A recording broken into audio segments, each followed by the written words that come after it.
प्रधानमंत्री नरेंद्र मोदी की सरकार ने 30 मई 2023 को 9 साल पूरे कर लिए।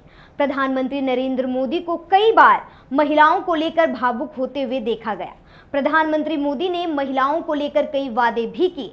चलिए एक बार देखते हैं आखिर मोदी सरकार के कार्यकाल में महिलाओं को अब तक क्या मिला है भी या नहीं, और पीएम मोदी की आंसू कितने जमीन पर काम कर रहे हैं। 2014 और 2019 के लोकसभा चुनाव में अपने घोषणा पत्र में बीजेपी ने महिलाओं के लिए जो वादे किए उन्हें जमीन पर उतारा गया है या नहीं।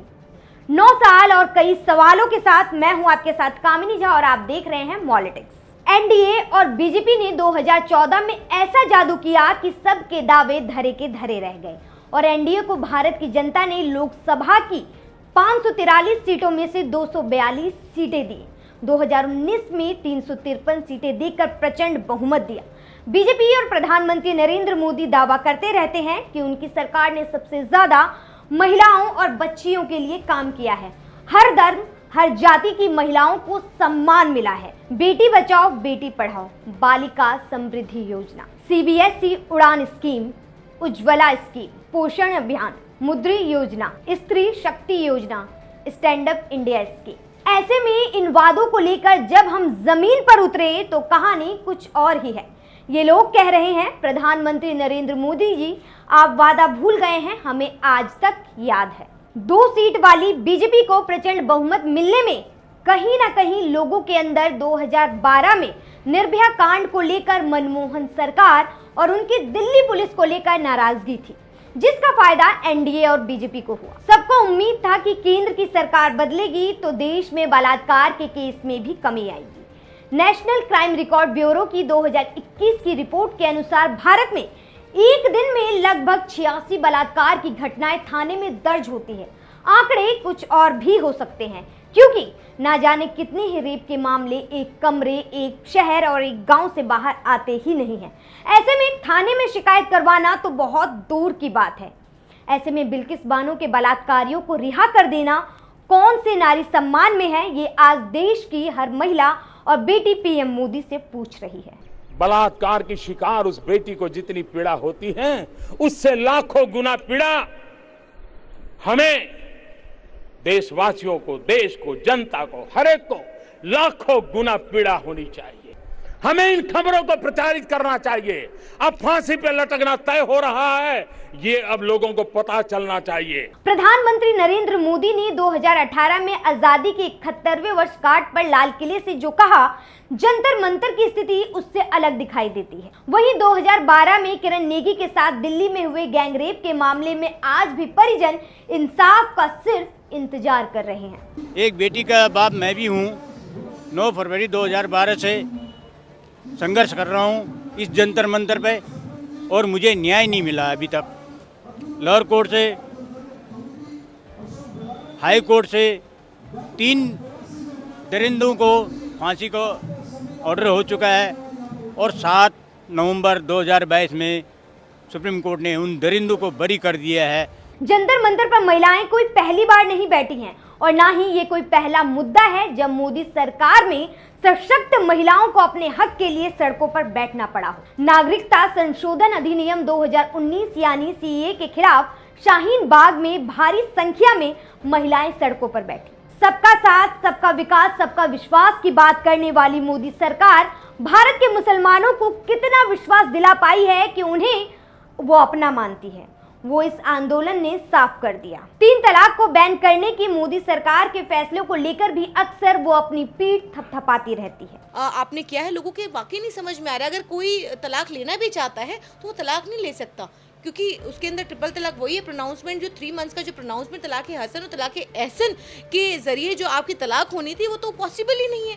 9 साल की मोदी सरकार की मुसलमानों को लेकर हाल ही में आई अमेरिका की अंतर्राष्ट्रीय धार्मिक स्वतंत्रता रिपोर्ट 2022 ने पोल खोल दी है, जिसमें भारत में अल्पसंख्यकों पर हो रहे हमले का जिक्र किया गया है, जिसमें मुसलमानों के घरों पर चल रहे बुलडोजर, गुजरात और मध्य प्रदेश में हिंसा, गौ रक्षा के नाम पर हत्या का जिक्र किया गया है। चलिए अब जरा नजर डालते हैं पीएम मोदी के महिलाओं को लेकर चुनावी घोषणाओं की। 2014 के लोकसभा चुनाव में बीजेपी ने अपने घोषणा पत्र में वादा किया था कि अगर उसकी सरकार बनी तो संविधान में संशोधन करके महिलाओं को 33% आरक्षण दिलवाया जाएगा। लड़कियों के लिए बेटी बचाओ बेटी पढ़ाओ स्कीम लाई जाएगी। बेटी बचाओ बेटी पढ़ाओ स्कीम को लेकर जब हमारे एडिटर नीरज झा ने एंटी रेप एक्टिविस्ट योगिता भयाना से बात किया, उन्होंने क्या कहा एक बार आप भी सुनिए। पेपर पे अनाउंसमेंट है, टीवी पे अनाउंसमेंट है, ट्रकों के पीछे है, ऑटोज़ के पीछे है, हर जगह ये नारे तो दिखता है बेटी को बचाओ बेटी को पढ़ाओ, पर इम्प्लीमेंटेशन क्या है? कैसे बचाओ? क्या इन्हीं के नेताओं से बचाओ? क्या कुलदीप सिंह सेंगर या बृजभूषण जैसे लोगों से बचाओ? वहीं संसद में महिलाओं को 33% आरक्षण का वादा अब बीजेपी के किसी भी नेता या प्रधानमंत्री नरेंद्र मोदी के मुंह से आपको सुनने को नहीं मिलेगा, जबकि बीजेपी के पास प्रचंड बहुमत है।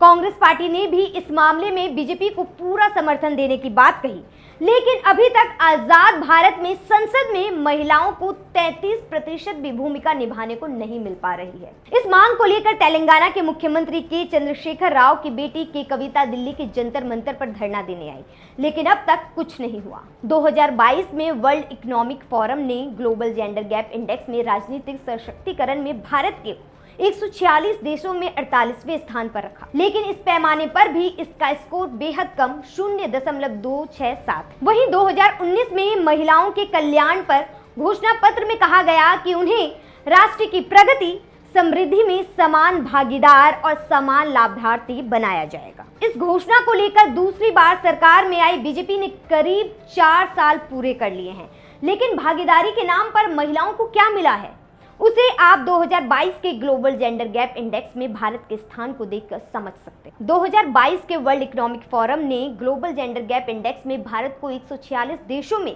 135वां स्थान दिया। जेंडर गैप का मतलब है पुरुष और महिलाओं के बीच सामाजिक, राजनीतिक और बौद्धिक, सांस्कृतिक और आर्थिक स्थितियों में अंतर। महिलाओं और पुरुषों के बीच अंतर के मामले में देश की रैंकिंग बताती है कि मोदी सरकार द्वारा महिला सशक्तिकरण की बातें, वादे या दावे जमीन पर उतारे गए नहीं हैं। ग्लोबल जेंडर गैप इंडेक्स को तय करने के 4 मुख्य पैमाने हैं। राजनीतिक सशक्तिकरण में भारत 146 देशों में 48वें स्थान पर है, लेकिन इस पैमाने पर भी इसका स्कोर बेहद कम 0.267 है।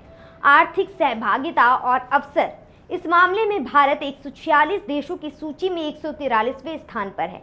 इस रैंकिंग के अंतर बिंदु में संबल में महिलाओं की हिस्सेदारी, समान काम के लिए समान मानदेय और अर्जित आय, आर्थिक सहभागिता और अवसर के मामले में 146 देशों की सूची में देश का 143वें स्थान पर होना बताता है कि महिलाएं आर्थिक रूप से स्वतंत्र नहीं हैं। शैक्षणिक, इस मामले में भारत 107वें स्थान पर है।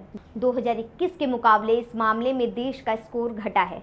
अभिप्राय ये हुआ है कि साक्षरता दर के साथ साथ प्राथमिक, माध्यमिक और वरिष्ठ माध्यमिक शिक्षा में महिलाओं का दाखिला कम हुआ है। स्वास्थ्य एवं जीविता के मामले में देश 146वें देशों की सूची में अंतिम पायदान पर है। ये क्रम बेटी बचाओ बेटी पढ़ाओ जैसी योजनाओं पर सवालिया निशान खड़ा करता है।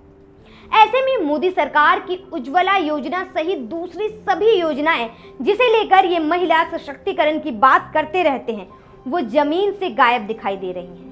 9 साल में महिलाओं को लेकर किए गए वादे पूरी सफल होते हुए दिखाई नहीं देते हैं। 9 साल में महिलाओं को लेकर किए गए ज्यादातर वादे कागजों पर ही हैं, धरातल पर अभी तक उतरे नहीं हैं। मोदी सरकार के 9 साल पूरे होने पर उनके कार्यकाल को आप कैसे देखते हैं, हमें कमेंट बॉक्स में जरूर बताएं। इसी तरह की तमाम खबरों और वीडियो को देखने के लिए आप हमारे YouTube चैनल मॉलिटिक्स को सब्सक्राइब कीजिए। नमस्कार।